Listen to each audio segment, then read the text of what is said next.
Celebrities may not understand basic science, but don't worry, they're here to save us all. We're going to find out what some celebrities have to say about this coronavirus outbreak. And also, there's a new biometric scanning solution, a tracking solution that they're using they're using the coronavirus to try to say we need this biometric stuff. Is this going to pave the way for the mark of the beast? That and the rise of pantheism in our culture, all that and more on today's Into the Multiverse.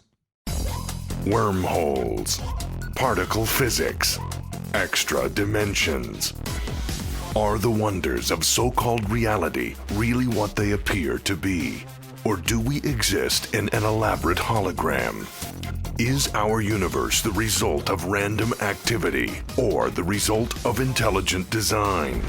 If a creator was involved, can we discover him through our perception of divine order? This is Into the Multiverse with Josh Peck. Hey everybody, welcome to Into the Multiverse. Man, it has been a while. I'm glad to be talking to you again today. Things have been absolutely crazy. I mean, since the last time we did an episode of Into the Multiverse till now, I mean, it's like the world is upside down. Everything has changed so much. So you might have been wondering, what is the deal? Why haven't we been posting as many episodes of Into the Multiverse lately? If you missed the last episode that we put up, I explain it there. Basically, there's a couple of reasons, and it's the same with Chalk Talk. We're doing this the same with Chalk Talk. First, I'll explain what I'm doing on this set rather than the one at Skywatch, and it kind of ties into all this. But so I've been working from home quite a bit more lately because of a project I'm working on for Skywatch TV, Defender Films. I can't really say too much about this particular project, only that it's going to be explosive. I've never done anything like this, but I can honestly say this is the most important thing I've ever been a part of when it comes to ministry work. And it's information that we really all need, and we can't ignore anymore. So I'll leave it at that. I will be giving more updates as time progresses, but we're hoping for a release a little later this year on this particular project. But the nature of this means that the nature of this project means I've been doing a lot of this work from home. So that's part of it. Well, at home, on the road, I've had to travel a little bit, which is increasingly more difficult as this pandemic has just changed the way we live, basically. The reason that Into the Multiverse is not done in the studio today is because today just happened to be a day that I'm working from home.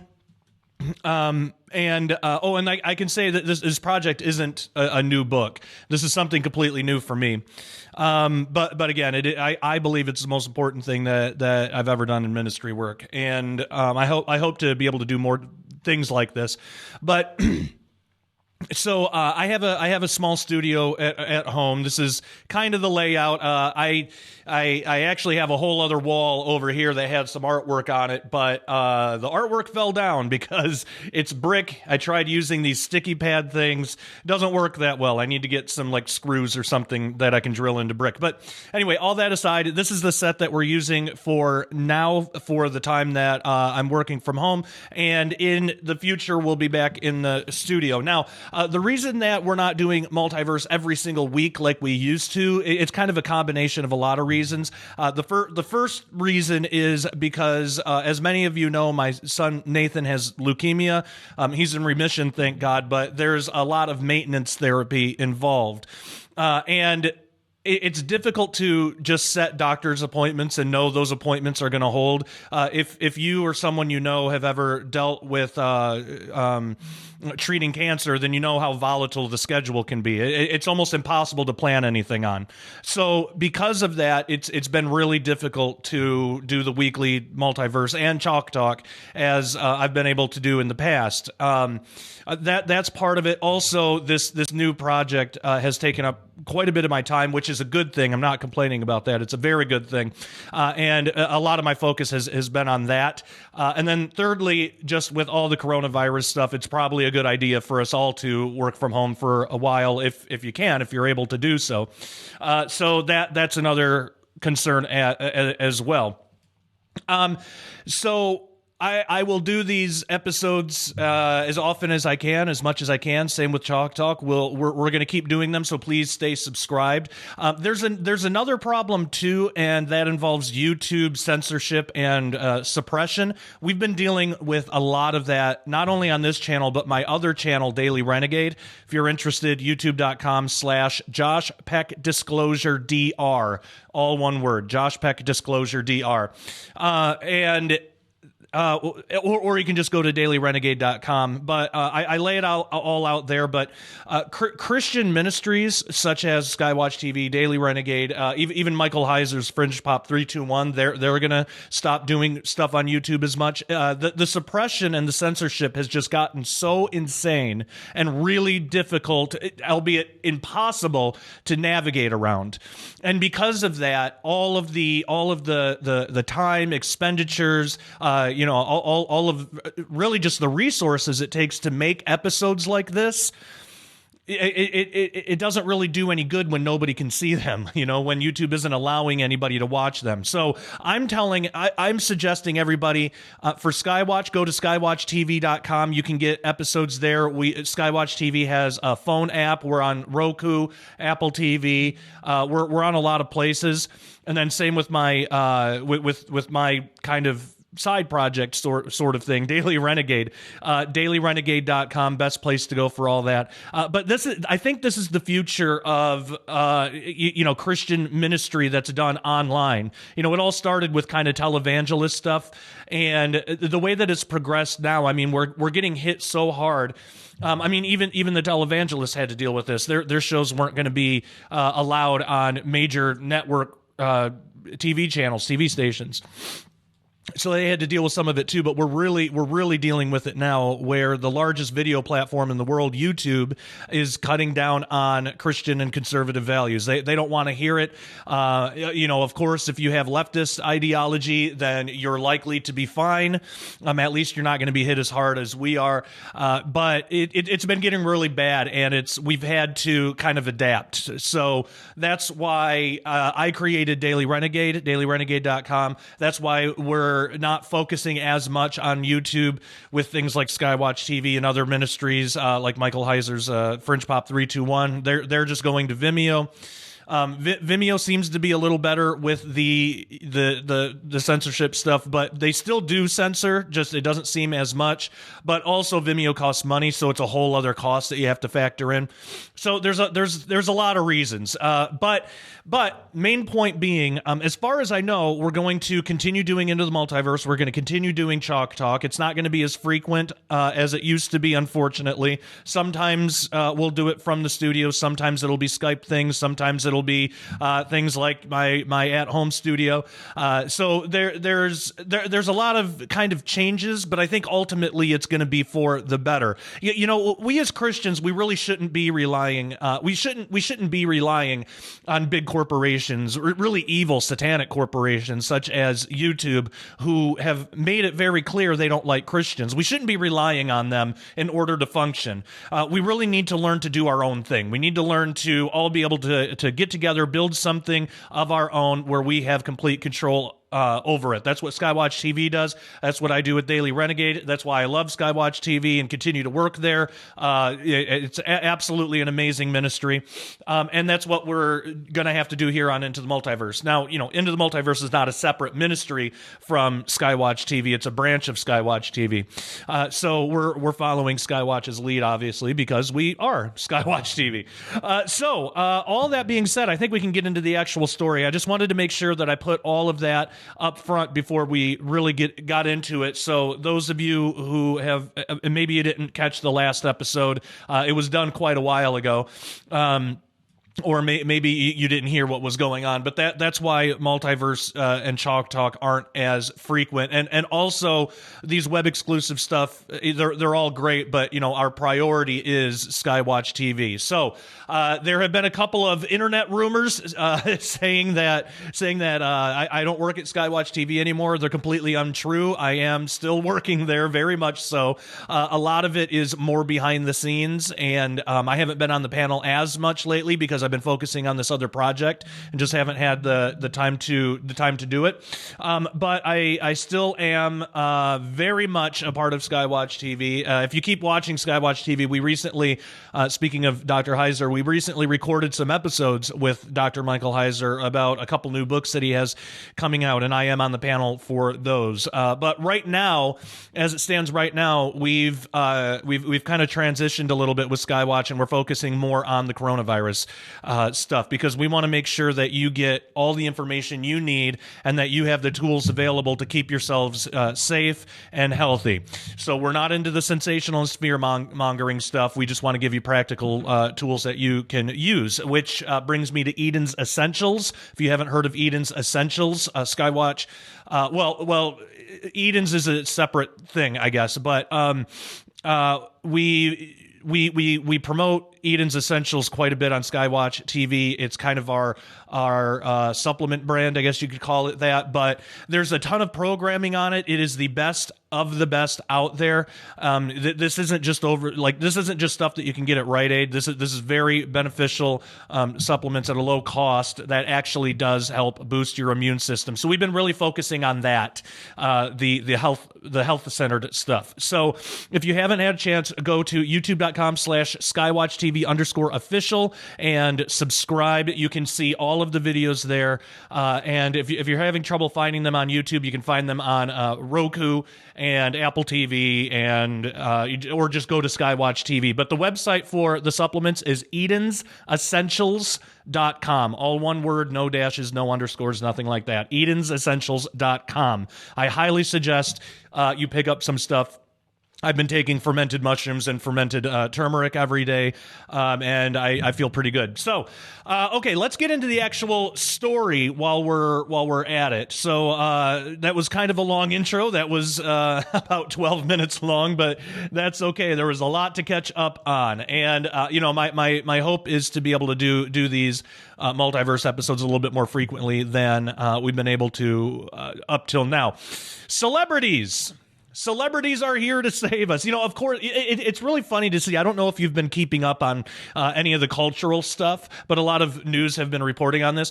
Celebrities are going out of their minds. I mean, they already were out of their minds, but they're really going out of their minds now because they have to be quarantined. They're stuck at home. They're not used to it, and they're bugging out, and they're making weird videos. It's the weirdest thing I've ever seen. So one such celebrity, Idris Elba, who I actually really like his acting ability. I think he's a phenomenal actor. I think he's one of the best actors. But him as a person, he has some kind of strange beliefs about the coronavirus. So he went on Oprah and talked about this, and it's basically New Age propaganda. And a lot of this will sound familiar if you've read my book with my co-author, Stephen Bancars. Dr. Michael Heiser wrote the foreword to that. I'm talking a lot about Dr. Heiser today. But you will be familiar with this type of thing. You'll already know what it is. It's basically the promotion of pantheism. The belief that basically reality is God, like the world, the universe is God, which is completely wrong. But I want to play this for you, and then I want to point out a couple of logical, just completely inconsistent things with celebrities like this, especially in terms of, things like this virus, because there's this big question too, is this virus sent by God? Did God send this virus because he's getting sick of just all the sinful activities that are going on in the world? Could that be a part of it? Well, we're going to talk about that, but I want you to especially pay attention to how apologetic these celebrities who believe this thing that Idris Elba is about to educate us on, how apologetic they are for their view, yet keep in mind how spiteful, hateful they are if they think the same things in terms of an all-powerful God, a conscious living creator of the universe. So I'm going to play this for you, and let's see. Here we go. And then we got some more. We have some more stuff to talk about too. So this is Idris Elba. This comes from independent.co.uk, but a lot of news sources are reporting on this. So let me make sure my volume is up, and let me get the microphone by the volume. Here we go. It's one of the upsides of this whole drama is that we are forced to think together as a race. You know, we really are. You know, as a human race. As a human race, yeah. But you know, also our world has been taking a kicking. You know, we've damaged our world, and you know, it's no surprise that our world is reacting to the human race. There's no surprise that a virus has been created that is going to slow us down and ultimately make us think differently about our world and ourselves. That's like a real, for me, that's a standout thing that's very obvious, that this is almost like the world's cry out to like, hey, you're kicking me, you know, and what you're doing is not good. So I'll get rid of you, as any organism would do, is try and get rid of an infection, and maybe this is it for the world. So yeah, I think it's important, as we are all trying to deal with the pragmatic, and that's one of the reasons I wanted to do this with Apple, is to talk to people like yourselves who can bring a broader insight, because I think we all lose as human beings if we just think of this as a physical virus. I think it's exactly what you just said, that it's here to teach us, show us something about ourselves as individuals and also as a world of people. And this is a moment for our humanity to either rise or not.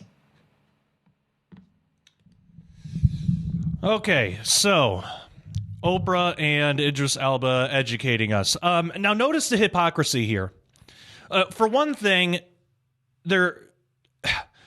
to think of this in terms of more than just a physical virus, that's obviously a spiritual message, right? But notice the hypocrisy. If you took the stance that God did send this for his own reasons, they would not be saying that. They would not be saying, well, let's use this, let's not think of this as a physical virus, or as not only a physical virus. Let's use this to learn something. They would not be saying that if you told them, well, you know, it's not the world, it's God sending it.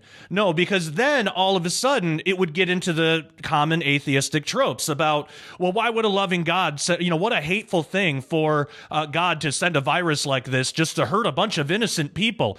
But they don't have that view when they think of the world as God or as an organism. And this is not a new idea, by the way. It's obvious the world is not an organism. Idris Elba thinks it is. Oprah seems to think it is. The world is not an organism. It's a planet. It's just basic science. It acts in no way like an organism. It doesn't have the same processes as an organism does. It is a planet. It's basically a big rock. You know, that's our planet. That's the Earth. But they're saying that it's an organism that is fighting off the infection of human beings. And notice that too. It's sort of become this trendy thing, and it's not just celebrities. There are just a lot of people that say stuff like this, and they don't really think about how hypocritical it is, and really it's nihilistic too. But human beings some human beings are really antagonistic on just human beings in general, just the group. So it's the individual human being is antagonistic against the group of human beings, the human race, the human species. Now, there's a lot of hypocrisies here. There's a lot of problems. For one thing, with most of these people, if you tried talking about race with them, they would absolutely say, racism is bad. But they would say racism, pointing out like one race, which, by the way, obviously racism is bad. I agree with that. Racism is horrible and evil and terrible. But in this worldview, in the worldview that the human race is the problem, the human species is the problem, then for someone to say that one specific race is inferior than another race, wouldn't they just be saying, wouldn't they be partially agreeing with that idea that the human race is the problem? Maybe not in full, but they would be partially. I mean, they certainly would be more on that side than they would the other side, which says, on our side, which says that all races are human beings and all human beings have equal value, right? So the Earth is not an organism. It doesn't behave as an organism. It's not alive. That is what's called pantheism. And we talked about that in Second Coming of the New Age. It's a belief that basically the universe is God. Creation itself is God. It's the worship of the creation instead of the creator, which we read about in Scripture. So when it's the Earth doing it, when it's the Earth trying to fight against the infection of humanity, then it's human beings' fault. No one's blaming the world. These people aren't blaming the world for doing that. They're not saying, well, why is the planet being such a jerk? That's horrible. That's evil. They're not applying any kind of moral culpability to the world, to the Earth. Now, why not? Because if you take another interpretation and you say, well, there is an all-powerful God, conscious, living God who created everything, and even if he didn't specifically send this virus, he at least allowed it. Nothing happens without God's permission. Nothing's flying under the radar here. Everything that happens, God, at least to some extent, and we might not know exactly how all that works, but at least to some extent must permit it. Otherwise, it wouldn't happen. So when you bring that argument in, all of a sudden, the feeling about it flips. All of a sudden, they try to put moral culpability on God. Well, why would God do this? Why that must mean God's evil. How can you believe in such an evil God that would just allow a virus to wipe out innocent people? But they won't bring that up about the Earth when they think it's an organism. Why would the Earth, if the Earth is an organism, why would the Earth send this virus to good and bad people alike? There are perfectly innocent elderly people who aren't hurting anybody. Why would the Earth send this virus to take them out? It doesn't make any sense. But to them, it sounds enlightened. It sounds like a higher spiritual thought than to try to talk about an actual conscious living God. And so not only do they think that the Earth is an organism, they treat the Earth and the universe as God. And we talk about, even specifically Oprah herself does this. We talk about that in Second Coming of the New Age. But they think while they worship this thing, this universe unconscious God thing, they worship the creation. But they still don't really think too highly of it, because they didn't explicitly say, but I believe the reason they would give, the excuse they would give, is that, well, the Earth is just an organism. It doesn't have conscious thought, so it can't know. It doesn't have morality the way we do. But then my question would be then that organism is lesser in value to you because you do have morality. You are a higher organism, to use evolutionary Darwinism terminology. You would be a higher organism than the Earth. So why are you worshiping downwards? Why are you worshiping the Earth or the universe when the Earth doesn't have conscious thought and you do? That doesn't seem to make any sense. But see, these celebrities, they don't, and it's not just celebrities. There's a lot of people that hold this view. They don't think too deeply about their own beliefs. They don't weigh their interpretations against any other conflicting or competing ones. And that's why, on Into the Multiverse and on Daily Renegade, on Chalk Talk, everything I do, I really encourage Christians to not fall into that same trap. We have to weigh our ideas against others. It doesn't mean that we have to believe in other ideas, but we have to know why we believe what we believe, right? So how would we answer that question? How can a loving God send this horrible thing? And before we get to that, though, I want to make mention to another level of hypocrisy. When it's the earth doing it, when it's the earth and this unconscious organism, when it's the earth doing it, it's fully justified to them. To them, human beings deserve it because of how we mistreat the earth. So human beings deserve it, even if it's innocent people getting it. It's more of just a blanket judgment thing. It's more of just a blanket thing. Well, we as humans, all as one, should not be hurting the earth, and the earth is just trying to defend itself. It's just trying to fight back, So then it's totally justified. Yet, if it's God doing it, if God is defending his creation, like let's say, and I'm not a climate alarmist type of person, but let's just for sake of argument, let's say that it's all true. Let's say that all of this leftist, these leftist ideas about how detrimental to the environment human beings are is true. Let's say all that's true, and let's say that that's the reason that God sent this virus. It's not at all. I don't believe in that, but just for sake of argument, let's say that's true. Let's say that the Christian God doesn't like the way that we've been stewarding the earth, because he did command us to take care of the earth. He doesn't like how we're doing it. We're destroying it, and he sent this virus. They would have a totally different attitude, wouldn't they? They would have a totally different attitude. They would not say, well, that's just God is just protecting his creation from us, and we're destroying it. So of course we deserve this virus. They wouldn't be saying that. They wouldn't be saying that at all. When it's the earth doing it, it's totally justified and fine. When it's God doing it, it's horribly evil and it's the worst thing ever. And there's no defense of it. That's the hypocrisy here, and that shows how shallow these ideas really are. How shallow their own beliefs are, their own religion, their own spirituality. New Age is an extremely shallow religion, and I know because I used to be a New Ager for years. And it's very, very shallow. It doesn't come anywhere close to the depth and the beauty that Christianity provides. Really not Christianity.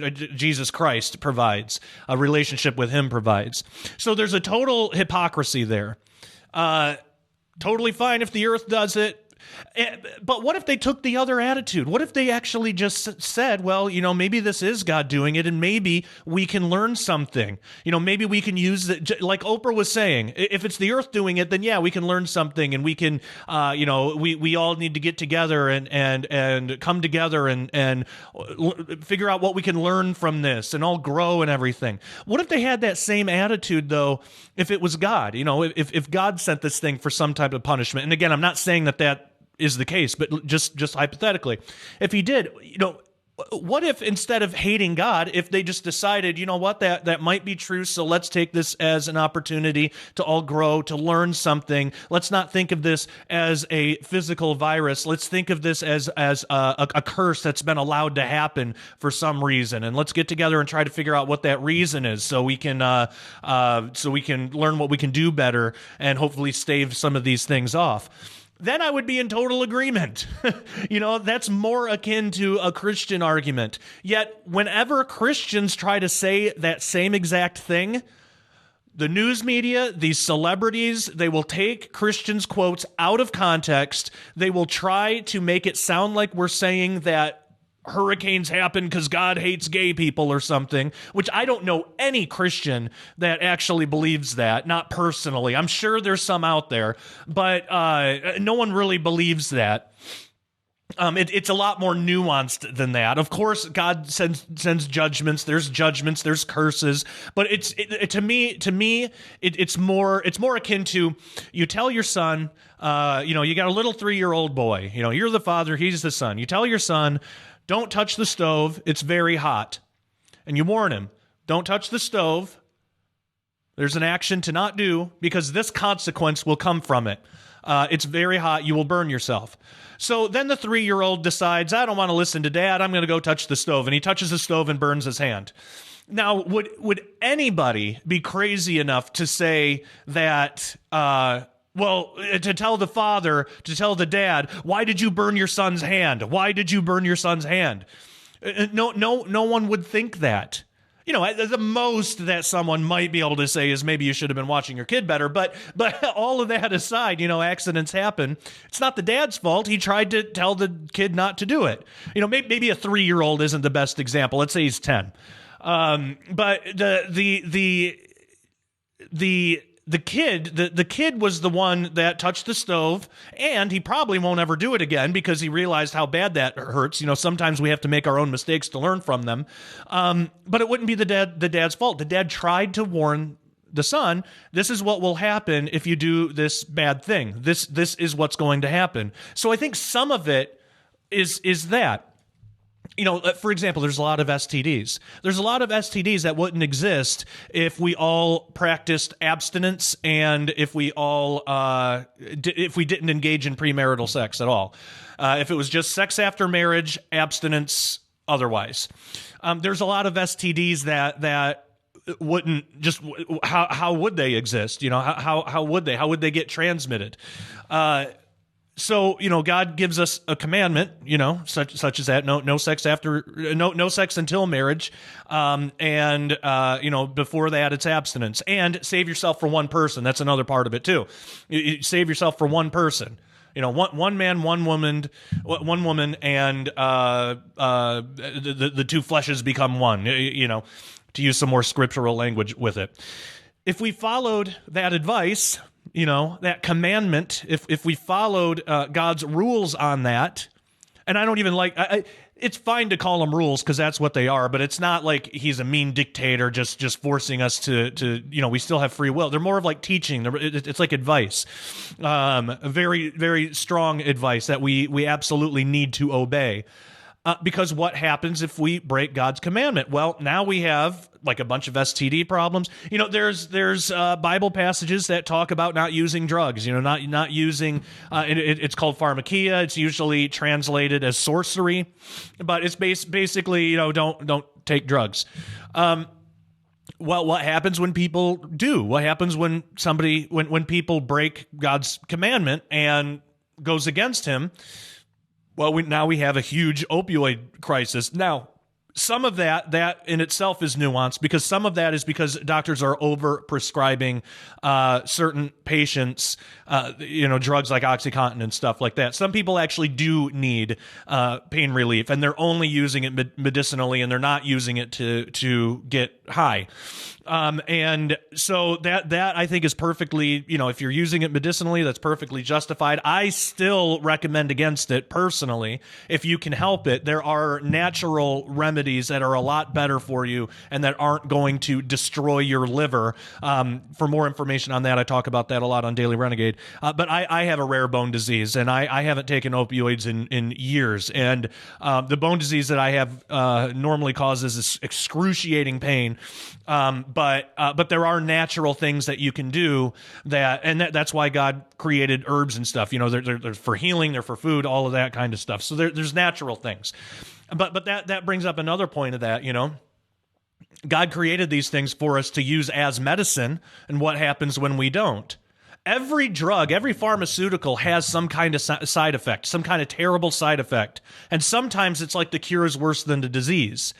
And again, I'm not saying that somebody is even necessarily in sin if they, they're in pain, they go to a doctor, the doctor gives them Vicodin, and they have to take some Vicodin. I have family members that, very strong Christian people, that have to take Vicodin. I'm not saying that's necessarily a sin. I mean, if you're taking it to get high, then that is. But if there's a natural way to do it, and most people just don't know because the culture we live in, the media won't allow you to know. And they try to shut that down as much as possible. The government tries to shut down any natural remedy that comes up and say that it's all pseudoscience, which it's not. But so because that gets shut down, people just don't have access to the information. They don't know. But when we go outside of God's plan, look what happens. Now we have an opioid epidemic. People are being victimized. Some of these not all, but some of these doctors overprescribe their patients really for money, knowing full well that these people are going to get addicted to it and very likely die from it.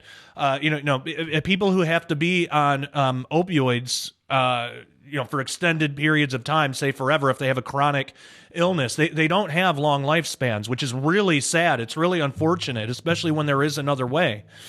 And again, I talk about a lot about that on Daily Renegade if you want more information there. But it's just to make the point that it's not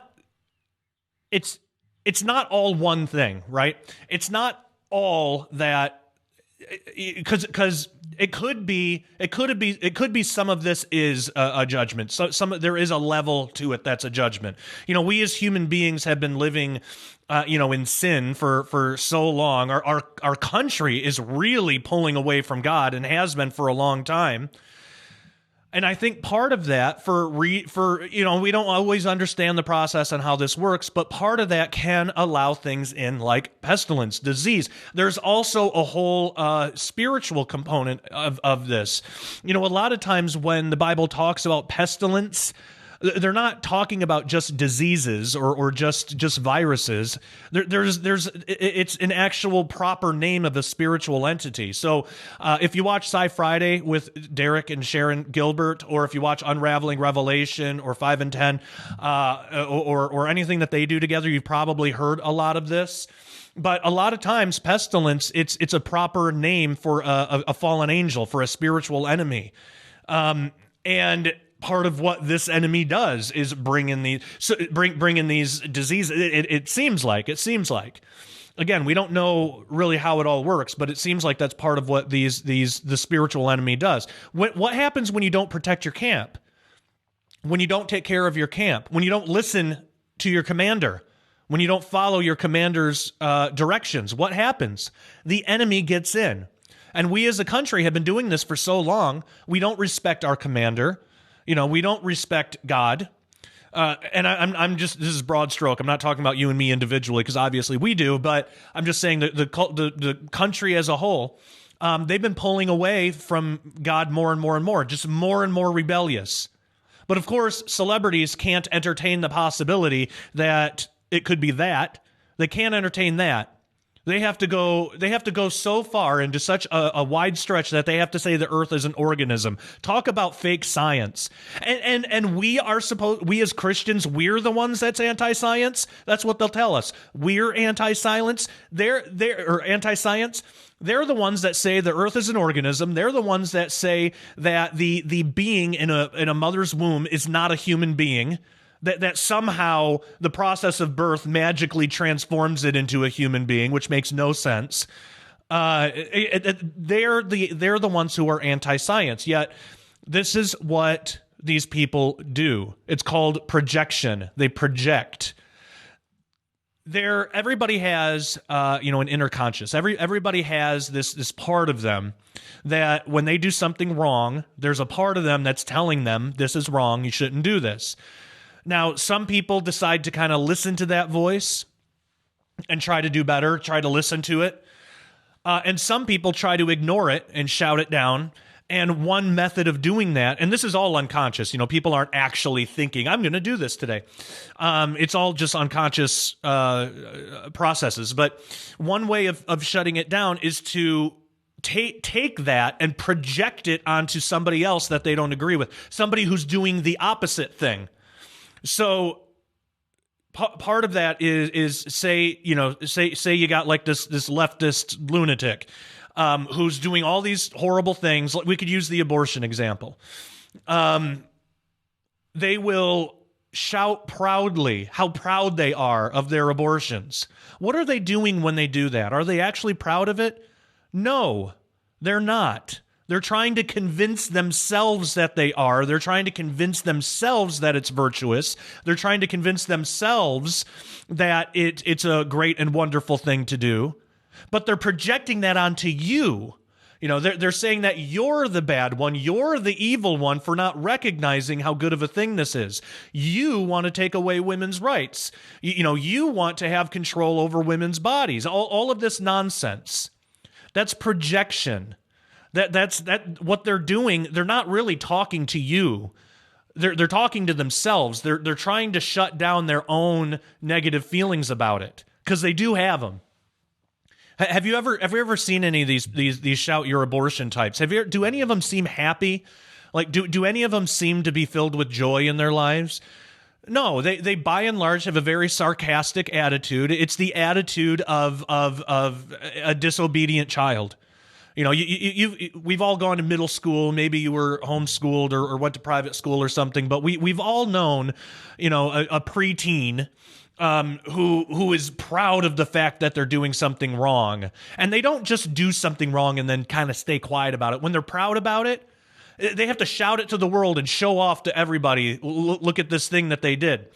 That's what these people sound like. They're projecting. They know it's wrong, but they don't want to face it because they know that if they faced it, they would have to change. They would have to not get the abortion. They would have to sacrifice something, and people don't want to sacrifice. Yeah, and that's a big reason that these celebrities, why they hate Christianity so much, because Christianity really is all about sacrifice. I mean, you're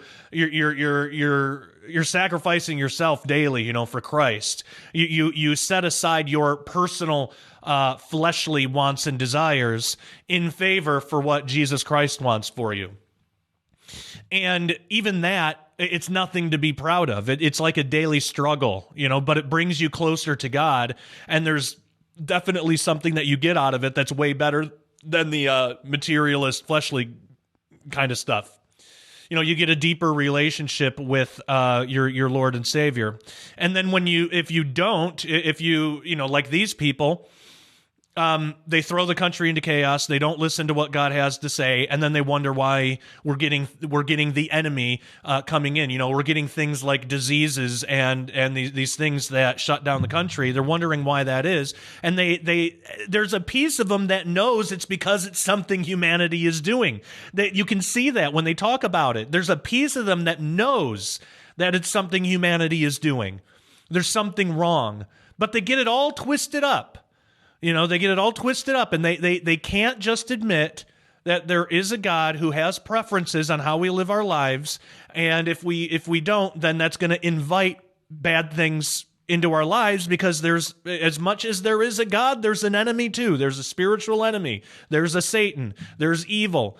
And the more that we disobey God, the less protection we have from him. And again, it's like the kid in the stove. Part of it, it's not all that. Like I said before, it's not all one thing. It's not all that. There is obviously a level of conscious judgment here too, but it's not like the way these people think of God, because they're so out of touch with Christianity. Which actually, that's our problem. We need to be the ones getting out there and spreading the gospel to them. You don't get mad at a baby for not understanding something that you understand really well. You're the one as the parent that's got to be teaching them. So, I mean, these people, they're not even spiritual babies yet. They haven't been born again yet, right? They haven't accepted Jesus yet. So, I mean, they're not going to have any level of understanding of this stuff unless we go and teach them. The preaching of the cross is foolishness to those who are perishing. That's what we're seeing here. But so that's on us. We need to go out there and preach the gospel to these people. We need to do it lovingly, but we also have to hold true to our convictions. But they know, because they are a creation of God too, they know that it's something human beings are doing. But because they don't want to change, because their selfishness trumps that feeling, they allow that feeling to get turned into this weird religion where the earth is an organism and we need to give the Democrats all the power in the world to fix it, to fix the climate change stuff. And then we need to be extremely proud of killing our children while we try to tell everybody else that it's no different than a root canal. And that's something that they'll say. They'll say it's no different than a root canal. When was the last time you've ever seen a Shout Your Root Canal march? When you get a root canal, you just go and get one. You don't, it's nothing to show off about. You don't go show it off to everybody. You don't even really talk about it that much. You might tell a couple of friends, maybe you'll ask somebody for a ride home if they knock you out. But it's nothing that you even feel the compulsion to boast about. And that's because abortion is not like a root canal at all. It is the direct intentional killing of a human being in a very early stage of development. And deep down they know that, and they're twisting it around. Deep down they know that whether it's God sent the coronavirus or that we allowed this virus in because we weren't following God's advice, basically, however it was, the country obviously wasn't protected from this virus completely because we have it here. It's here. And there is a piece of these people that knows it's something that human beings have done, but they either refuse or they're ignorant to the fact that it's not something we did against nature or creation. It's something we've done against God. When we pull away from God, we can't be protected from him. Just like any army with any commander. You pull away from your commander and don't listen to him, he can't direct you. He can't guide you. He can't win the battle with you. He's got to kick you out. You'll get a dishonorable discharge for the sake of the rest. So it's the same kind of thing. But of course, because they don't have the proper interpretation of the problem, and I'm not saying I know everything. I don't know why, what specific thing, or maybe it's a culmination of things that allowed this virus. And there is a part of me that just kind of takes the stance of, well, it's just kind of one of those things that comes with living in a fallen world. Now, I do totally believe that if our country served God more, if we actually, if we as a culture, I'm not talking about just individuals. I believe that individuals who follow God, I believe they're going to be okay. Does that mean that a Christian can't die from the coronavirus? No, of course not. I'm not saying that. But the great thing about being a Christian is even if you do die, you're still safe. You're still in God's hands. You're still protected. Like nothing can get at you. The worst thing that can happen is you can die, and if you die, you're still safe. And there's people that would say, well, there's a lot of forms of torture that's worse than death. That's a whole separate conversation. But the fact is, as individual Christians, no matter what happens, we're going to be okay. We have our hope in Jesus Christ, all right? So we have that. So doesn't mean you're not going to get the virus. Doesn't mean that bad things aren't going to happen, because we still do live in enemy territory. We live in a fallen world. Now, at the same time, this world, we don't want to go too far with that, because this world is a creation of God's. We don't want to go full-blown Gnostic and say that materialism in itself is evil. We don't want to go that far. There are good, beautiful, wonderful things in the world because God still created the world. It's still his creation. Even though it's in a fallen state now, that doesn't mean it's totally irredeemable and it's all evil. It's still good. It's just it has problems. It's not optimal. It's not ideal, if that makes sense. And so I do believe that if our country was more in tune with, God and following his commandments, if we as a nation turned ourselves back to God, I really believe we would be protected from a lot of this. Again, it doesn't mean that the coronavirus wouldn't have happened. It still probably would have happened. But at the same time, because we have a whole world to deal with here, and this did originate in China.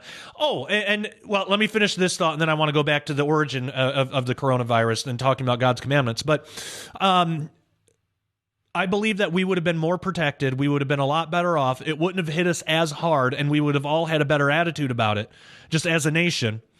If we were more of a Christian nation, like we should be. Diseases will still happen, but I think they would. I do believe they would happen far less frequently. I don't think the enemy would be able to get in our ranks as much if we were protecting ourselves better, spiritually. And the bad things that would still happen because we live in a fallen world, I believe we would be able to handle a lot better. We would have a different attitude about it, and we would be able to learn from them. See, that's the other part of it too, is, not every bad thing that happens is a curse. It's not all just an absolute curse, and there's nothing but pain and misery, nothing that can be learned from it. A lot of times when something bad happens, there's something to learn. Doesn't mean you're a bad person, doesn't mean that God's mad at you, but a lot of times there's something to learn. Like, again, the kid in the stove. Bad thing happened, he touched the hot stove with his hand, but he learned the consequence. He learned what will happen, and he will never do it again. No kid's going to go and touch the stove a second time after scorching his hand. They'll be a lot more careful and cautious about it. And I think there's a level of that our nation is in right now. Really, the world is in, because we do need to be this is kind of more a political point, but we do need to be better prepared for these types of things. It wasn't that long ago, a lot of the country was laughing at like doomsday preppers and like laughing at people, like Steve Quayle, who talks about how important prepping is. But look what happens. I mean, now people who have prepared, they're prepared, they're going to have an easier time getting through this than those who didn't prepare. I mean, there's nothing funny about prepping. We all should be doing it. And this also flies in the face of the argument of, some people say, well, I don't need to prep. I don't need to bother with that because the rapture is going to happen first. You're promised that you're going to go through trials and tribulations. Some of that could include persecution because you're a Christian, but some of that might just be there's floods or storms or house fires or coronaviruses. There's things that can happen that you need to be prepared for. Frankly, if you don't take care of yourself and your family, if you don't prepare, that's foolish. It's foolish to say, and look, I kind of lean on the pre-trib side of the rapture. I'm more of a pan-trib. You know how it'll all pan out in the end, pan-trib. I don't know which one is the right one. I like the pray for pre, prepare for post view. I hope pre-trib is the right one. But I don't know that for sure, and I'm not going to stake my life or my family's lives on it and say, well, we don't need to waste any money storing up any food because the rapture is going to happen for it. It's just such a simplistic, reductive, frankly foolish way to behave, and it flies in the face of clear scriptural teaching. The Bible says that those who don't take care of their families, they're worse than infidels. That's pretty bad. Speaking of following God's law, there are these dietary restrictions. One of them includes not eating bats. I know there's a lot of theories around this virus possibly being man-made, and it very well could be. I mean, the location, Wuhan, China, is very strange, since there's like a biomed lab where they were actually doing tests on coronavirus or something. But I don't know. There are other experts that say they believe it was man. It wasn't man-made. It was because somebody ate bat and got sick and they spread it to everybody. I don't know. And that's another thing about this whole thing. Nobody knows. There's a lot of strange coincidences, but nobody really knows for sure. If it was because somebody had bat soup, well, again, I believe that there are dietary restrictions in the Bible for a reason. I don't think pork is good for you. I don't think it's healthy. Do I think that you're necessarily like living in sin if you eat bacon, every morning? I don't know. Maybe, but not really. I think, again, a lot of that is just due to ignorance. And ignorance doesn't mean stupid, by the way. It's not an insult. It just means uninformed. It took me a long time to start eating kosher, and I don't do it because I feel like I'm going to make God mad if I don't. I don't feel really like that at all. Like I don't believe that God is going to forsake all these Christians who have pork sandwiches or ham sandwiches. I don't believe that at all. I believe those restrictions are put in place because our body is created to accept certain kinds of food and not others. That things like bats and pigs aren't even really considered food. And so I kind of believe that, where how that plays out in terms of spiritual sin and that kind of stuff. I don't know. But the fact but I always say it's better to err on the side of caution, so, I mean, if there's even a chance that it's a sin, then we probably shouldn't do it.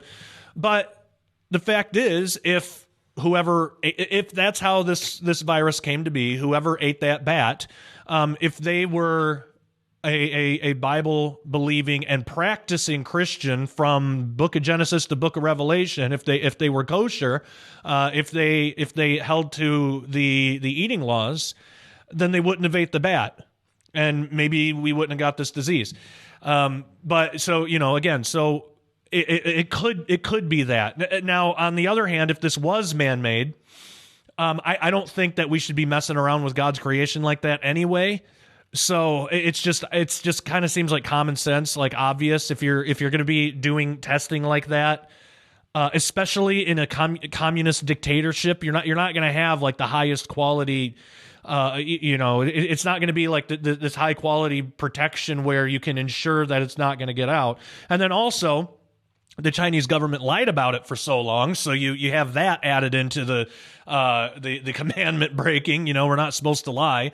They lied about it for so long, and it was allowed to spread, and so now we're in this situation. But you can look at all of those things in every scenario I can think of, and think, okay, well, if these people followed God's law, this would not have happened. But again, these celebrities, they can't get there, they won't get there because they don't want to be held accountable to a living, conscious God. They want to be their own God. Oh, and this goes back to what I was saying before, too.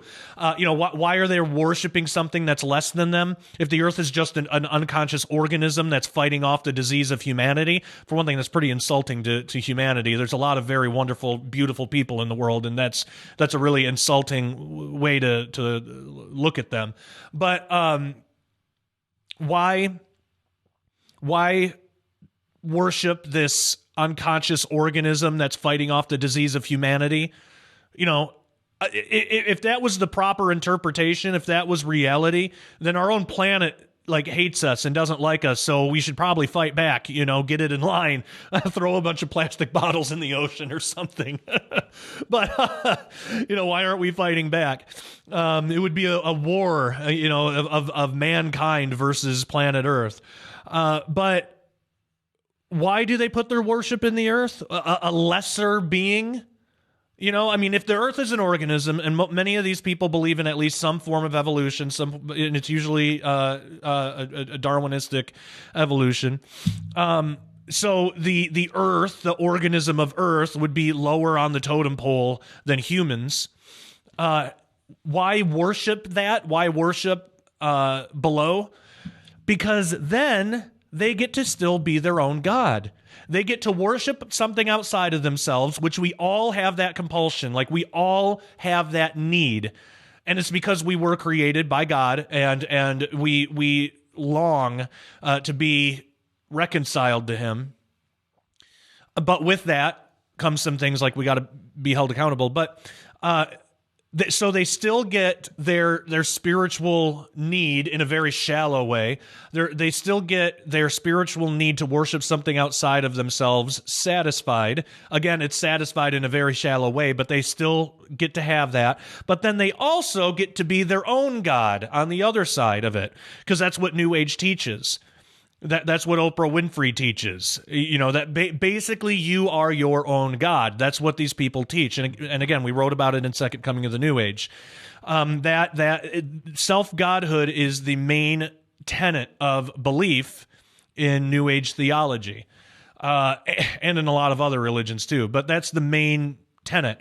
So in New Age, you in order to satisfy your urge to worship something outside of yourself, you have to have something less than you, so you can also be your own God. So the lie in the garden, ye can be as gods. So that lie can still be, manifest in your life. That's how these people think. But again, they don't really take the time to really examine their belief system, to really examine it in light of other belief systems such as Christianity. They don't take the time to do that. And my point is, we cannot fall into that same trap, because it's a very fallen human thing to want to do. And we as Christians, should be doing that with one another. If we have a belief about something or an interpretation about the Bible, we should be talking to one another about it and sharpening each other's ideas. Not arguments, not out of hate. It actually can be really enjoyable. It can be fun. But in order to do that, in order to get the most out of it, you have to have a level of humility with it too. You have to be humble about it. You have to realize, I may believe very strongly in this thing over here, but there are other ways to look at it. There's other beliefs about it, and I could be wrong. We all got to admit that we could be wrong about some things. By the way, that doesn't show a lack of faith. That shows a strength and humility if you're willing to admit that you could be wrong on non-salvational things. I don't know, the proper interpretation of Genesis 6, let's say. I'm very much in the Nephilim camp. And I have a lot of good reasons to not believe in, say, the Sethite theory. But there are people that believe in that. Could I be wrong? I don't think I am. I think there's a lot of evidence on my side of the argument, but I could be. I guess there could be some angle to it that I haven't thought about or I haven't come across yet that would make the Sethite theory more plausible. I can't know that for absolute sure. All we ever have is just a lot of evidence on one side or another. We have a balance of evidence. We have a balance of things that lead us in one direction over another. So when somebody talks to me about the Sethite theory, which coincidentally enough, if somebody does, a lot of times they're angry that I don't agree with them. They're angry that I believe in the Nephilim fallen angel copulation stuff. A lot of them are kind of they have a bad attitude about it. But I'm not mad at them if they believe in Sethite. I completely understand why they do. There was a time in my life, years and years and years ago, the way that I was raised, I would have believed that too. We didn't really get into Genesis and in that deeply and that kind of stuff in the church I grew up in. But if we did, we probably would have believed the Sethite theory. So there would have been a time that I would be ignorant or I would have been uninformed about it.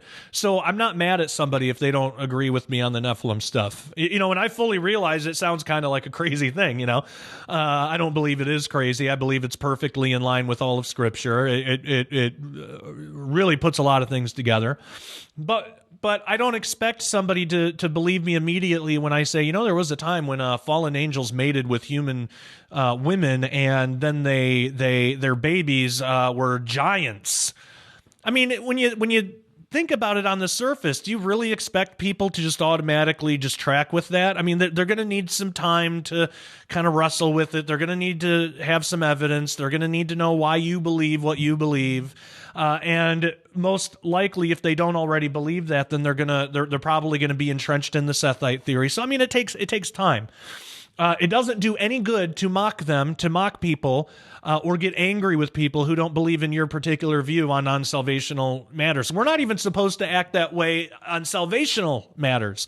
We're not supposed to get mad and angry with somebody if they're not saved or if they haven't accepted Jesus. If anything, we're supposed to show them even more love and compassion and pray for them even more, because we want them to be saved. We don't want them to perish in hell for eternity. We want them to be saved. We want to be able to call them brother and sister in Christ.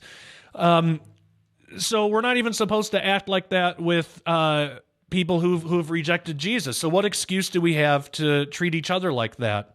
And I see this a lot.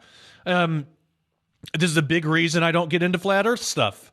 I frankly just got so sick of that topic because so many people that believe in that threw so much anger and hatred my way because I don't believe in it that I got sick of the whole topic. And that's what I think that's what we all need to understand. If we're very passionate about a belief, that's great, but it's really easy to make somebody else sick of it and to ensure even further division in the church. We already have enough division. We can ensure further division by treating somebody like they're less than if they don't believe what you believe about any number of things. And that was the main thing. And there's a lot of topics like that. Flat Earth is just one of them. Or when I've talked about it before, and I've talked about how much hatred was thrown my way, I would often get people say, the Flat Earth people, a lot of them will say, well, you can't say that about everybody. I didn't say it about everybody, never have. Just the great majority of people. And then they would say, well, we get a lot of hatred too. Or you probably do. Is that an excuse? That's like when my sons are fighting, and then I hear well, he started it argument. I mean, that's a thing that kids say. And my response is, I don't care who started it, because they'll say we're just defending ourselves. I don't care who started it. You don't get to behave that way. You don't get to be hateful towards your brothers and sisters in Christ. We're supposed to love and pray for our enemies, even those who persecute us. How much more are we supposed to be treating our brothers and sisters in Christ? How much more love are we supposed to be showing our brethren? And that's all scriptural. So that's not an excuse. I don't care if somebody's bullying you or being mean to you on Twitter. It's not an excuse. It's not an excuse to act like a child. So I've been seeing like a lot of that on a lot of different topics. But when we do that, to get back to the original point, when we do that, we're just acting like the world. We're acting like these celebrities who will not entertain any other theory but their own. They'll only entertain their own theory, and then they will throw a lot of hatred at Christians because we believe something different. Why on earth would we want to act like that in our own ranks? We're supposed to be better than that. We have a higher calling than that, and we're going to waste time like that. I mean, look how divided the nation is right now. I mean, in a lot of ways, I think that we are, more joined together than ever before. We have all come together, especially in light of this virus. There have been more people willing to help out other people than there have people fighting in the supermarket over toilet paper or something.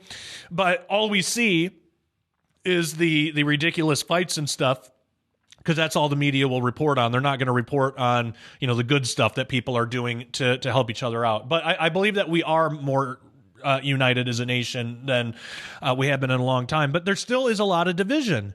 There's a huge divide. And it's because neither side will talk to one another. And I do see a lot of conservatives trying to talk to the leftist, but the leftists don't want to hear it. And frankly, it's because many of them, they're too immature.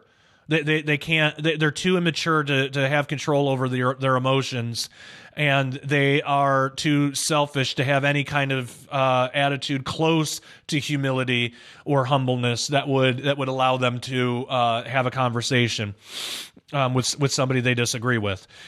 So my question again is, why on earth? Why in God's earth would we want to be adopting that vile behavior, that immature, childish attitude, and treat each other in the same way just because somebody happens to disagree? We a lot of times we like to mock celebrities, say, nobody cares what you think, which should be true, but unfortunately it's not true. Many people, Christians included, do care how celebrities act, how they argue, what they think, essentially. And a lot of Christians adopt the same behaviors. Just go in the YouTube comment section. Go scroll around in Twitter for a while, and you'll see it. We have got to grow up, and I think that there is a silver lining to this coronavirus thing. It has forced us to kind of stay at home, be more independent, spend more time with our family, and realize the strength in local community, or in more importantly, in Christian brother and sisterhood, Christian brethren. We've through this coronavirus thing, we've really had to rely on one another. And those people that want to fight with everybody else, they won't have anybody that they can count on. They have excluded themselves. They don't have anybody else that they can rely on because they're not a part of a community. They've been thrown out. And that's what we should be doing, by the way. That actually is a biblical mandate. Read Corinthians. We are supposed to be getting rid of people that act like that. We're supposed to be removing people from our Christian ranks who are stirring up trouble for the rest of us. Don't engage in, because they're not trying to have a conversation with you. They're not asking questions in humility and just trying to learn your point of view. They're not doing that. They're tempting you into sin. And I'm talking about the people that will argue with you, that'll say mean and nasty things because you don't agree with them. That'll be just vile. Now, we don't need to be super sensitive about that. We don't want to be children ourselves and act like we're all offended. Grow up. Somebody gives you a mean comment on Twitter, you're going to get over it. We need to grow up about it, but we don't need to tolerate it. We shouldn't tolerate it. I think it's sinful to tolerate it. What we need to do is say, okay, that is a person I'm not going to talk to. That is a person that doesn't deserve a place in our group here, in our community. They need to leave. Because when push comes to shove and when we run into things that we actually need to work together, those people are not going to work with us. They're still going to want to be arguing about flat earth or the rapture or something like that. And, I think when it really comes to true persecution, like what's happening to Chinese Christians, what's happening in the Middle East, especially Christians being slaughtered for their faith, I think we lose a lot of perspective when we want to argue about frivolous things like the shape of the earth or any number of other things. We really lose perspective. You know what? If we were in a severely persecuted country, like if we lived in a country like what occurs in the Middle East, where just being a Christian will get you killed if you're caught by your own government. If we lived in that, we wouldn't be fighting about the shape of the earth. We would just be happy and blessed that we even have another Christian to talk to and to worship God with. We wouldn't be fighting about all this frivolous stuff. It's so childish. And maybe part of the silver lining of this thing is it's a wake-up call. It's a reminder that, hey, grow up. Things can get pretty bad. Things could get a lot worse than we have it. We've had it very good. And we're not as persecuted as we try to act like we are, just because somebody doesn't agree with us. Things can get a lot worse. And when things get worse, if you're fighting about flat earth or if you're fighting about rapture theories, or if you're engaged in that, you're not going to have anybody to help you. You're going to be all alone, and you will deserve to be alone because you haven't participated in true Christian fellowship. You haven't. You've been mired in your own selfishness. You've been sitting on your high horse, looking down at the rest of them, thinking that you know better than everybody else, that you're smarter, you're better than everybody else, because they're too stupid to listen to what you have to say. All that entitlement stuff. Those people are and this is harsh to say, but this is just what history has proven. Those people are the first to go. In survival situations like tragic disasters, those are the people that don't have a community that can help them, because they have thought that they're better than those communities, and they've wanted to do it alone, and they haven't grown, they haven't matured, they don't have any kind of spiritual discernment, and they don't have a community because they've been kicked out of every community they have tried to infiltrate and cause trouble in. And so those are the first to go, because and it's sad, we don't want to see anything like that happen to anybody, but that's just the consequences. That's why God warned us about this stuff. That's why God told us we need to love one another. You have to. And I think that was that was easier in the first century church than it is now, because in the first century church, there was major persecution going on. They weren't fighting about this frivolous stuff. And even the so-called fights that they did have, I mean, there was some argument, a little bit of arguing back and forth, some debating, some reproof type of thing between Christians, but it was handled orderly. It was orderly, and then if anybody did try to bring in trouble, that person was told to leave. Again, Book of Corinthians. I forget if it's 1 or 2, but I recently just read both of them, so I'm getting them a little mixed up. But Paul said that person who was sleeping with his mother-in-law, it says father's wife, so we don't know if it's mother or mother-in-law. It's probably mother-in-law, but it's still pretty bad. That person needed to be removed because a little bit of leaven can infect the whole loaf. A little bit of stuff like that can ruin it for everybody, and we can't allow it in our ranks. It was easier back then for people to love one another and maybe not easier. That's not the right word. I'll say it is evident that back then Christians loved each other more than they do now. It should be easier now. It should be, but it's not. It's harder now because people are comfortable. People have got it pretty good. And and with all the social media stuff, it's actually excluded us more from one another than it's connected us. But because of that, people have been allowed to stew in their own selfishness, and the selfish part of them is the thing that's been growing. And they get to release that online without any consequences. They don't do it face-to-face usually because you run the risk of getting socked in the face, if you talk to somebody like that.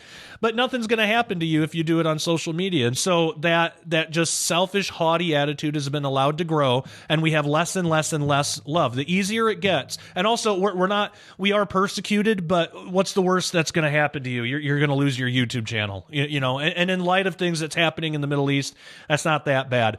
It can be detrimental if you make a living online, if you make a living with a YouTube channel and then YouTube decides to just cut you off and says you can't make money with us anymore, then that can get detrimental because now you're not able to provide for your family.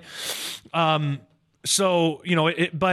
it's not like the government is not going to come kill you because you're a Christian. There's not actual law in this nation that you can't be a Christian, and if you are, then it's the death penalty. We're not persecuted in the same way or nearly to the same level as they are in places like China and the Middle East and a lot of the world. So we've had it pretty good.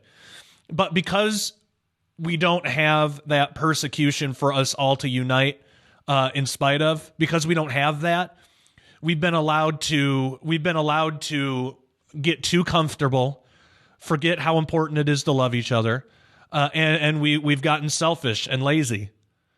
And because we've gotten selfish and lazy, look what happened. We have a wake-up call with coronavirus. Now everybody kind of is forced to stay indoors, be a part of your community, rely on yourself and your family.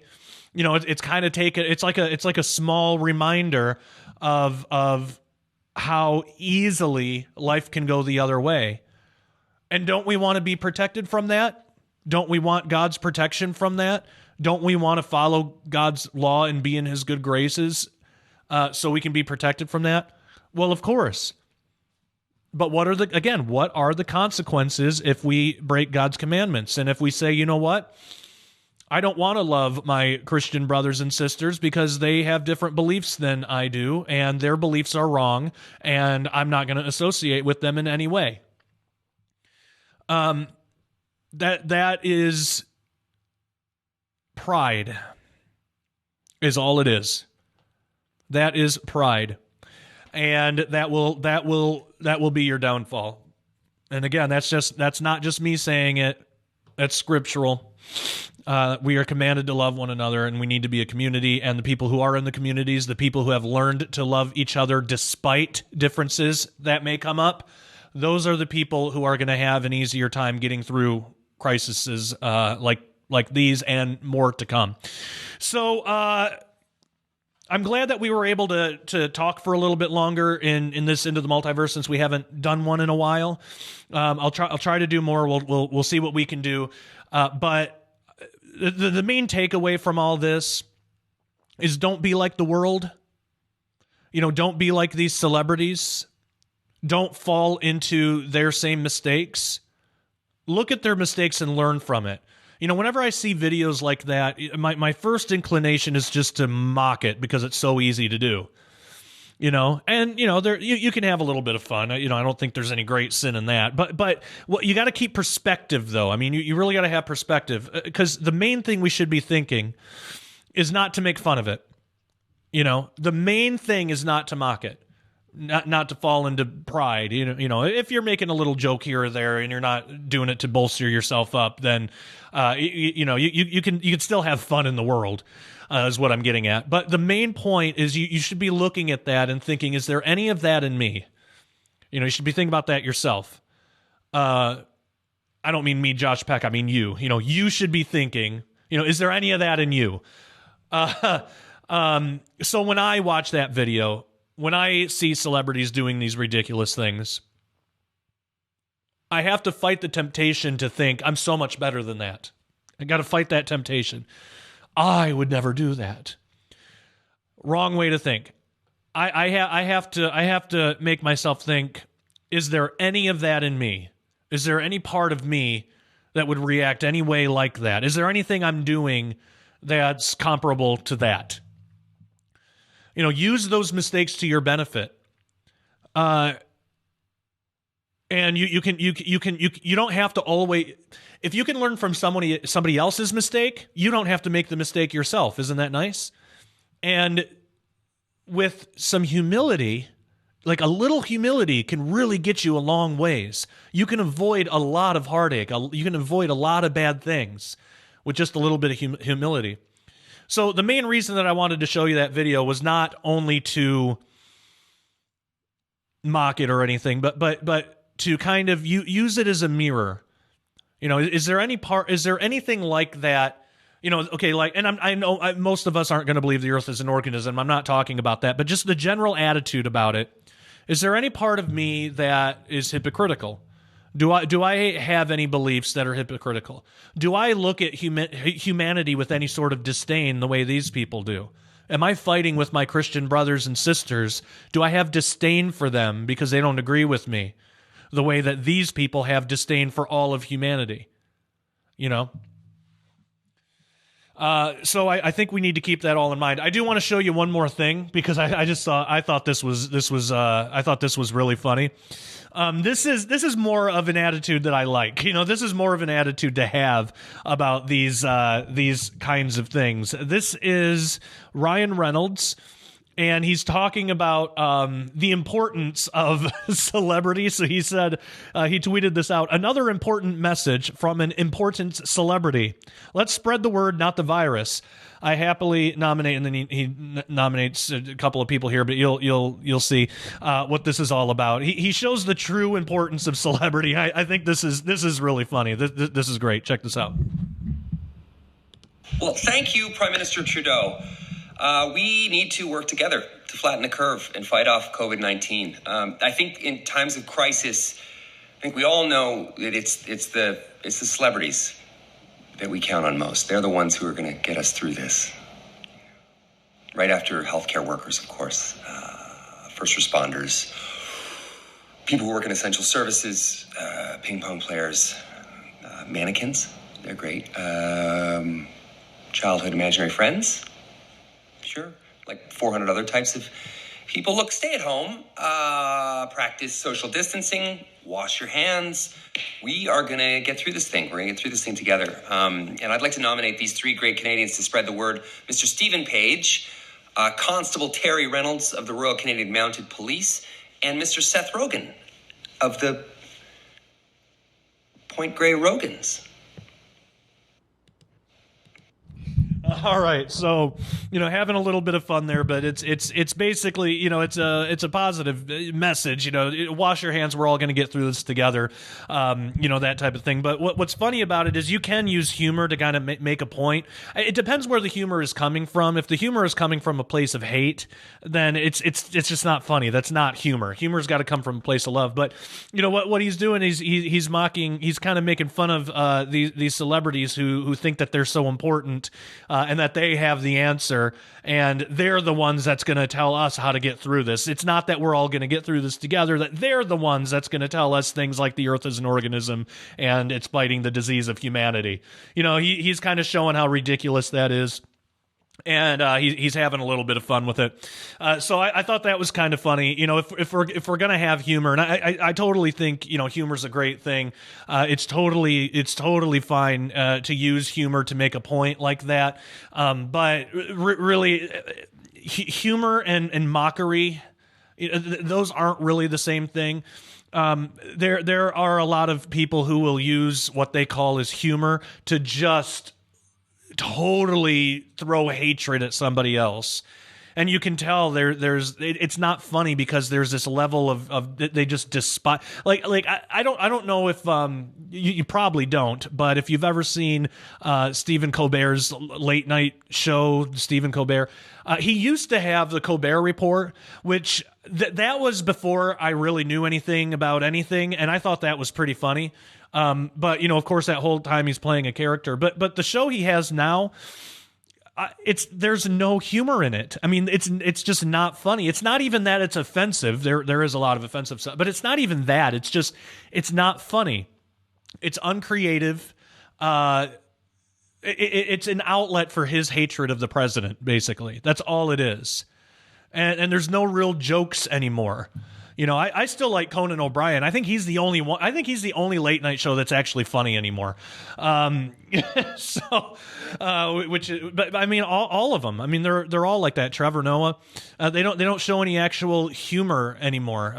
So it's just they're a mouthpiece for Democratic hatred. The Democrat leftist hatred of the president. But so when we see stuff like that, we got to think, okay, is there any of that in me? Am I doing the same thing? And I see it again. I see it a lot in comments from so-called Christians on social media. I'll see the same type of mockery that you'll get from somebody like Stephen Colbert against the president. The same type of mockery from Christian to Christian. Why are we acting like the world? How can we expect anybody to accept the gospel, to accept Jesus as their savior, if we are acting just like the world? They're gonna pick the world. Because look at what we're trying to sell them when we're acting like that. We're saying, hey, we're just like the world, but you also can't do all the things you want to do. Of course they're going to go with the world, because the world, it has a lot of hate and, it has a lot of this mockery stuff, but they get to do whatever they want. How do we expect to reach anybody? We need to get over ourselves. We need to get over ourselves. We need to, in a lot of ways, chill out, have a little bit of fun. That's why I wanted to show you that last video, because it was pretty funny. Have a little bit of fun, but at the same time, take the gospel seriously, and don't just say that you do. Live it out. Live out that you take the gospel seriously. Take it so seriously that you're willing to change the way you live your life because of it. Make yourself not fall into this prideful trap of going online and destroying other Christians because they believe something different than you. Instead, love them. If you think that they're in error, if you think that they're believing something that's wrong, love them enough to present them the truth in a way that they'll accept it. They're not going to accept it if you're just mocking them and making fun of them. And that again, that not to keep bringing up flat Earth, but that really was the main reason I never took it seriously, because I didn't feel like any of the flat Earth people that were talking to me, I didn't feel like any of them were taking it seriously. what it felt like to me, and I'll preface that by saying, of course, I'm making a general statement there. Not every flat earther is like that. I have a couple of flat earth friends, and they're fine. They don't act like that. But just by and large, just as a general statement, they were using this flat earth belief as a mouthpiece to expel all of their hatred for their other Christian brothers and sisters. They were using that as a way to try to even say that other people weren't true Christians if they didn't believe in a flat earth. So I didn't think they were taking it seriously. They didn't take it seriously enough to want to save me from the deception that I was believing in the globe. No, they didn't want that. They were using it selfishly to prop themselves up, to selfishly prop themselves up and show how much more Christian they were than everybody else, and how you can't be a Christian any other way. And it was just disgusting. It's a disgusting, childish attitude. And it proved to me these people were not taking their own belief very seriously at all. And I feel like that, by the way, when people use the gospel like that, when Christians use the gospel in that way as basically a weapon against other people, when they use it as a weapon against people who don't believe in Jesus or whatever, and they use the gospel as a weapon, and I don't mean in the way that, obviously, you want the gospel should convict somebody. It should make somebody realize they need to repent, and in a sense, the person that you're sharing the gospel with should, in a sense, kind of feel bad because they've rejected God all along, but they shouldn't feel bad because you're insulting them. They shouldn't feel bad because you personally are insulting them as a person and you're using the gospel as your weapon to beat them over the head. Then you're not taking the gospel seriously at all. I would wonder how can the Spirit of God really live in you if you don't have love for other people at all? If you know this person is going to die and burn in hell for all of eternity if they don't accept Jesus, how could you possibly present the gospel in that way as a weapon just to bolster yourself up, just to make yourself seem more smart and a better person than them? Thankfully, not a lot of Christians really, do that. That is a minority of Christians. Most Christians do take the gospel seriously, and they are very loving about it. But unfortunately, because there are some so-called Christians who do use it as a weapon, those are the ones that get the airtime. Those are the ones that the enemy will use as an example to show how all Christians are bad, and we're all like this, And so when an atheist actually does get to meet a real Christian, a lot of times they're very surprised because they've been led to believe that we're all these extremist types. So all I'm saying is, if you have a belief about something, cool, but don't make that into something where you're using it against other people. If you're serious about it, and if you really think that you're right and somebody else is wrong, for one thing, that shouldn't bother you. If the other person being wrong doesn't mean that they're going to spend an eternity in hell, like people can have all raptured beliefs and they're not going to spend an eternity in hell because of it. Then it shouldn't bother you that they don't agree with you, especially if you have enough humility to know that you could be wrong. There shouldn't be, all it should be is just an interesting conversation and a fun one.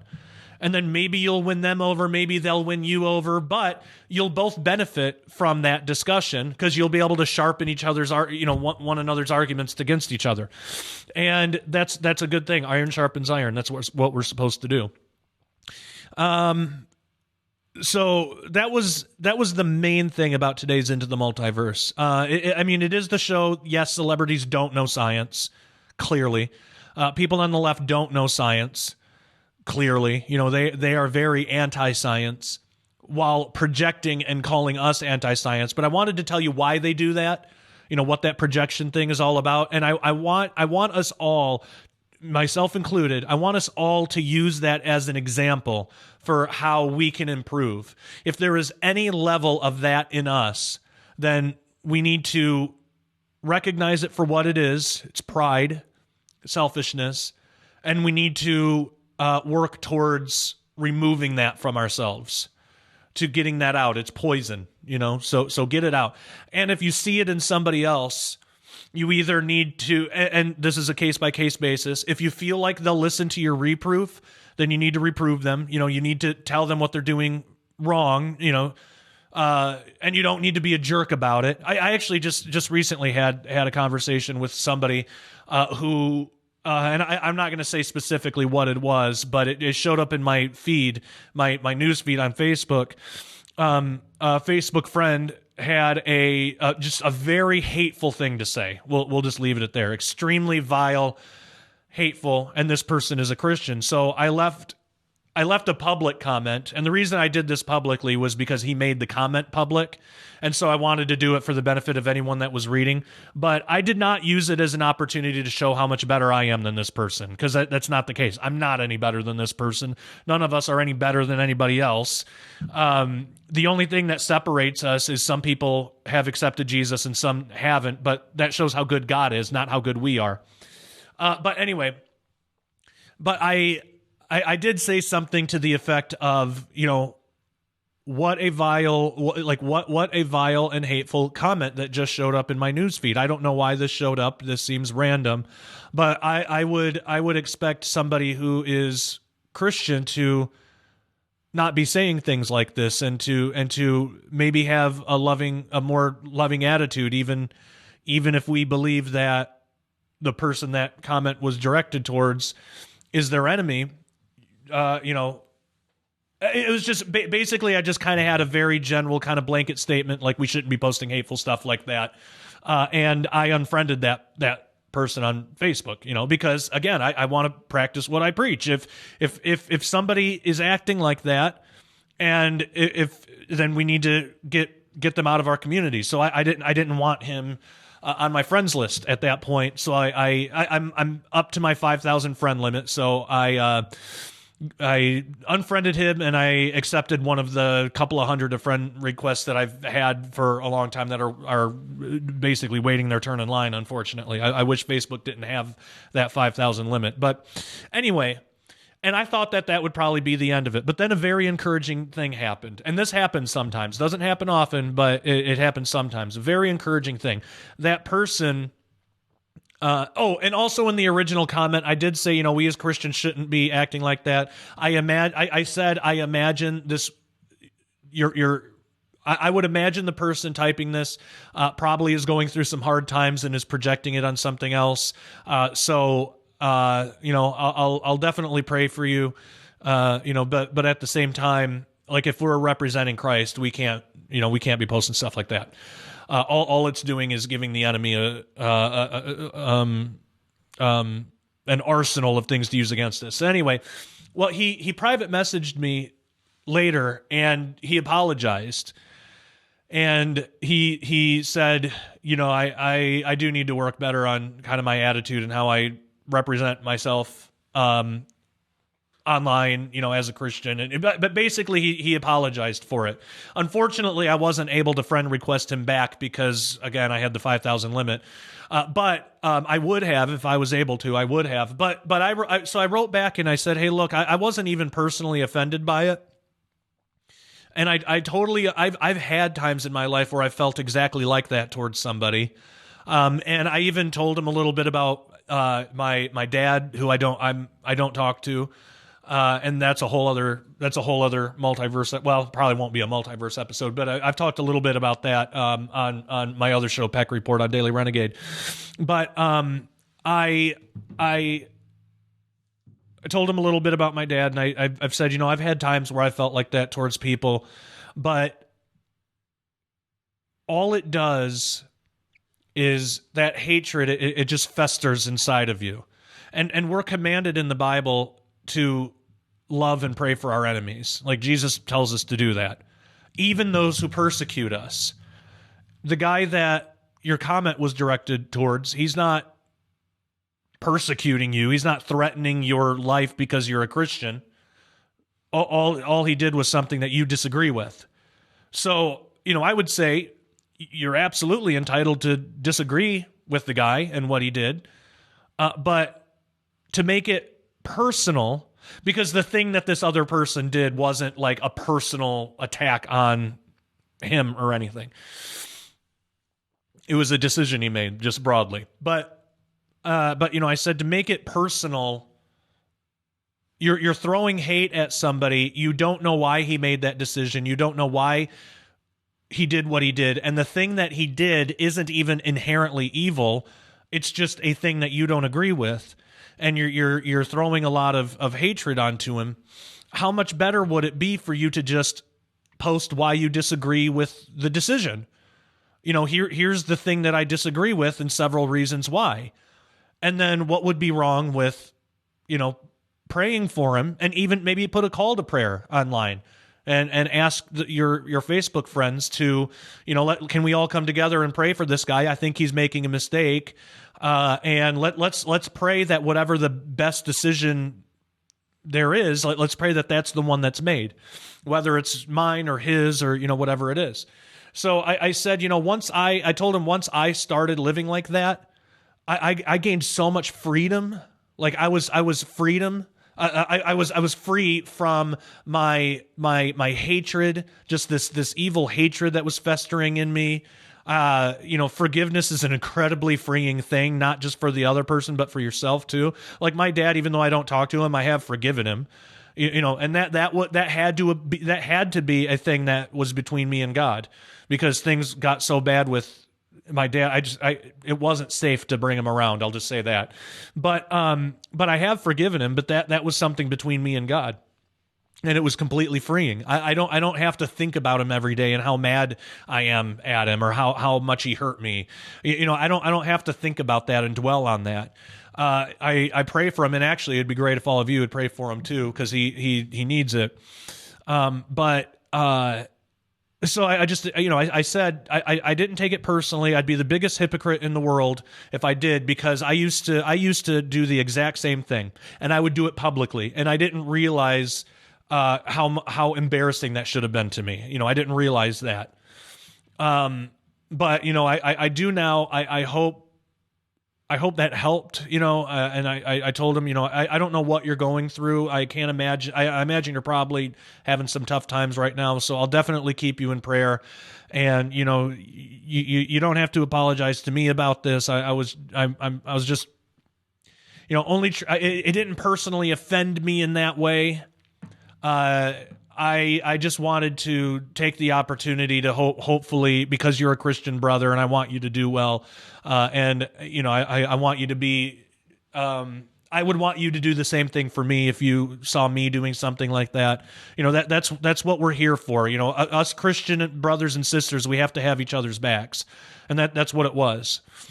It's like when you're in the army, like when you're in the military and, somebody, if you have a friend or somebody in your group that can't shoot well, you might want to take some extra time to teach him how to shoot better.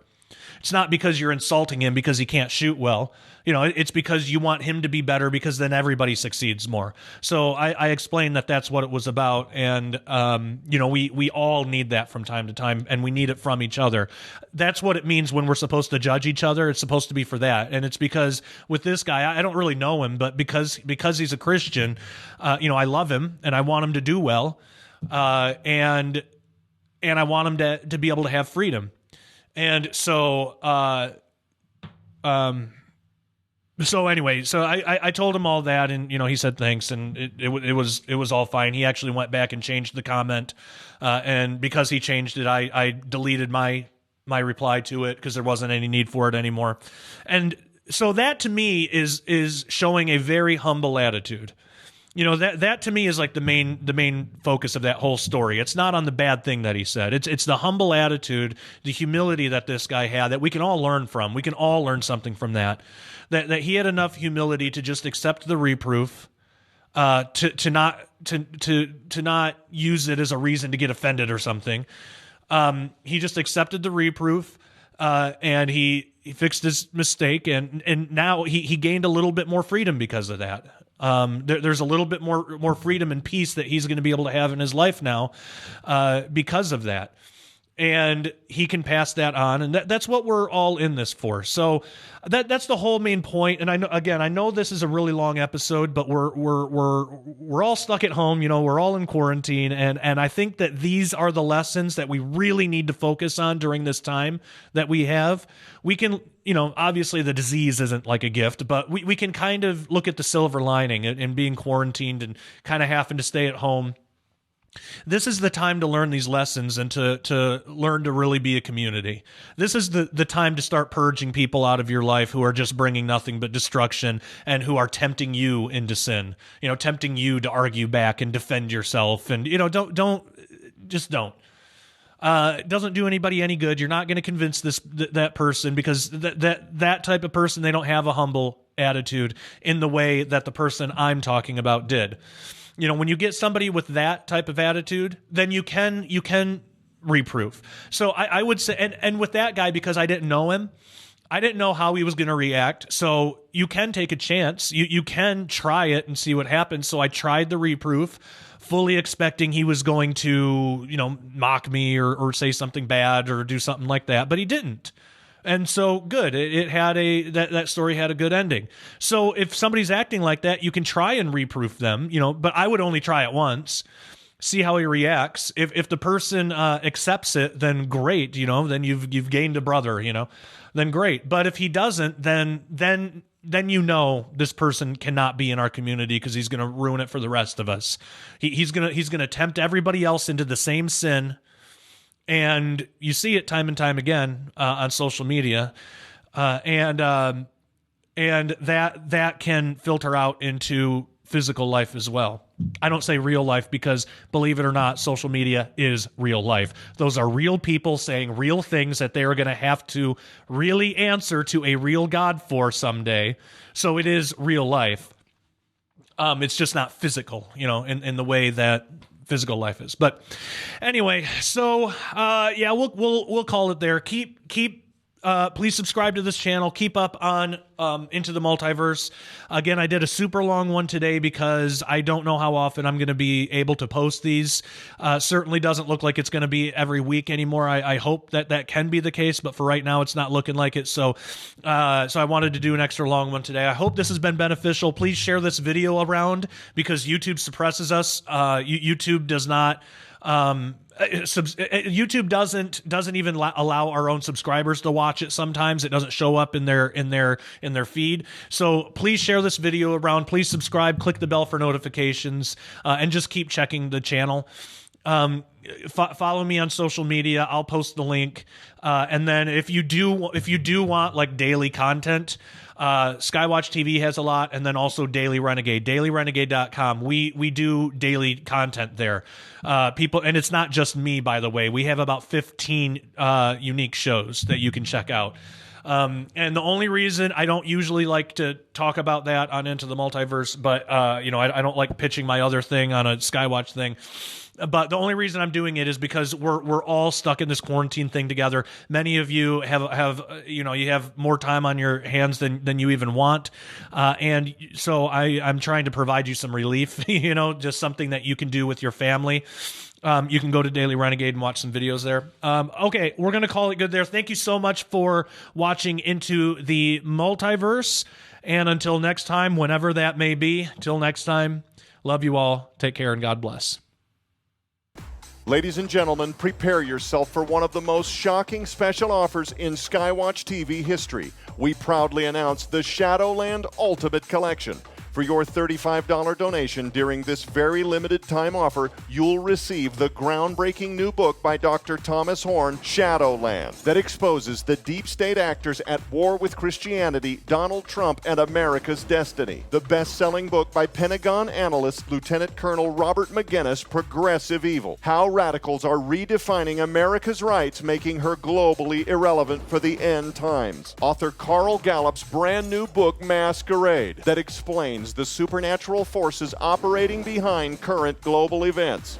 But this critical 3-volume collection also includes the original 5-part Skywatch Television Shadowland Investigative Series on DVD, absolutely free. Moreover, this incredible series contains the never-before-released on DVD, world-exclusive behind-the-scenes interview regarding perhaps the biggest scandal and cover-up in U.S. history. So hot, we're unable to discuss the specific contents on network television involving a 2-hour investigative interview with new forensic information connected to the Robert Mueller report that may soon send shockwaves through Washington, D.C. and around the world.